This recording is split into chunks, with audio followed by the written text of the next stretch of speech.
आड़ में करोड़ रुपए की जमीन का किया जा रहा है अवैध अतिक्रमण। पूर्व पार्षद रामबाबू ने यह आरोप लगाया है। बताया कि मुझे ब्लैकमेल कहने वाले अपने अंदर झांक कर देखें। अगर मैं जनता की हित की लड़ाई लड़ने में ब्लैकमेल कहलाता हूं तो मुझे कोई ऐतराज़ नहीं। मैं जनहित से जुड़े हुए मुद्दों के आधार पर जनता की समस्याओं को लेकर लड़ाई लड़ रहा हूं। नजूल नीति के खिलाफ जो जनता को 50 वर्ग मीटर का लाभ मिला है वे मेरी ही देन है। नगर निगम में आखिरी बोर्ड की बैठक कराई गई थी जिसमें कुछ अपने लोगों को फ़ायदा पहुंचाया गया था। इसका विरोध कर दोबारा बोर्ड की बैठक करने में माननीय हाईकोर्ट द्वारा मेरी ही याचिका पर दोबारा बोर्ड की बैठक करने के आदेश। जनता के हित की लड़ाई लड़ना यही ब्लैकमेलिंग है। एक तरफ आम आदमी अपना मकान बनाता है तो जिला विकास प्राधिकरण उसका मकान तोड़ देता है। दूसरी तरफ बगैर नक्शे के नगर निगम में इतनी बड़ी बिल्डिंग खड़ी कर देना, जिसका मैंने विरोध कर कानूनी कार्यवाही अमल में ली, ये भी एक आम आदमी की लड़ाई थी। क्योंकि अगर कोई आम आदमी मकान बनाता है तो उसके लिए नगर निगम विकास प्राधिकरण बगैर नक्शे का नाम लेकर उसके मकान को ध्वस्त कर देता है। एक सरकारी बिल्डिंग बगैर नक्शे के बनती है और उसके खिलाफ कोई कार्यवाही नहीं हो, ये कहाँ का इंसाफ है। अगर उसके खिलाफ आवाज़ उठाना और नियम के द्वारा काम करना ये ब्लैकमेलिंग करने के दायरे में आता है तो कोई ऐतराज़ नहीं है। क्योंकि मैं जनता की आवाज़ और जनता को इंसाफ दिलाने के लिए ये लड़ाई लड़ रहा हूँ।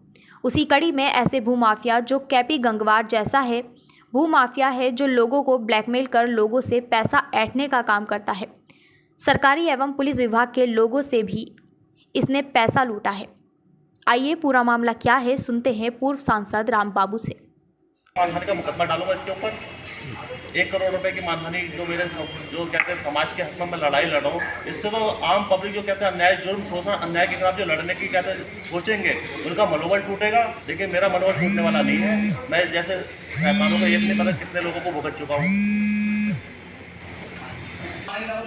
उत्तर प्रदेश से भागकर आया हुआ केपी गंगवार जो खुद सरकारी जमीन पर कब्जा करके बैठा हुआ भदईपुरे के अंदर, इसके द्वारा एक नहीं बल्कि अनेकों मुकदमे दर्ज हैं विभिन्न मामलों में।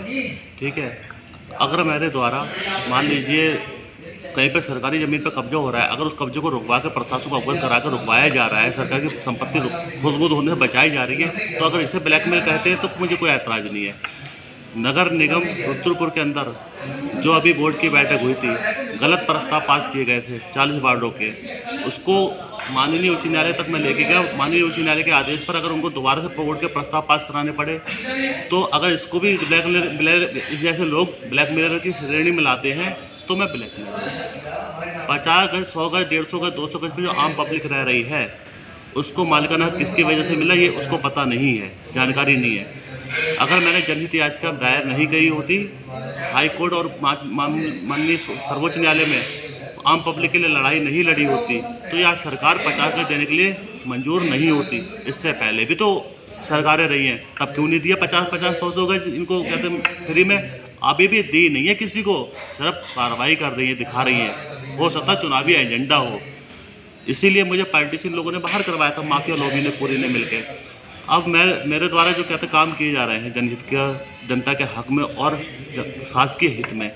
अभी एक मान लीजिए आम पब्लिक कोई कहते निर्माण करती है, अपना मकान बनाती है रजिस्टर्ड प्रॉपर्टी पे, आज उसने अगर नक्शा पास नहीं कराया तो प्राधिकरण उसको तोड़ देता है, ध्वस्त कर देता है, सील कर देता है, और जब तक वो वैध नहीं होगा तब तक वो डेमोलाइज होगा या फिर उस पर कंपाउंडिंग शुल्क जमा होगा। नगर निगम के अंदर स्थानीय निकाय ये अलग बॉडी है, जमीन राज्य सरकार की है। नगर निगम द्वारा अपने पक्ष में ज़मीन फ्री होल्ड नहीं कराई थी, बिना फ्री होल्ड के ही कई करोड़ रुपए की लागत से वहाँ पे अवैध सभागार का निर्माण किया गया था, जिसको मेरे शिकायत करने पर मेरे माननीय प्राधिकरण द्वारा निर्माण को रोका गया और 1 करोड़ 80 लाख रुपए की पेनल्टी लगाई गई है नगर निगम पर। तो अगर ये ब्लैकमेलर की श्रेणी में आता तो मैं ब्लैकमेलर हूँ।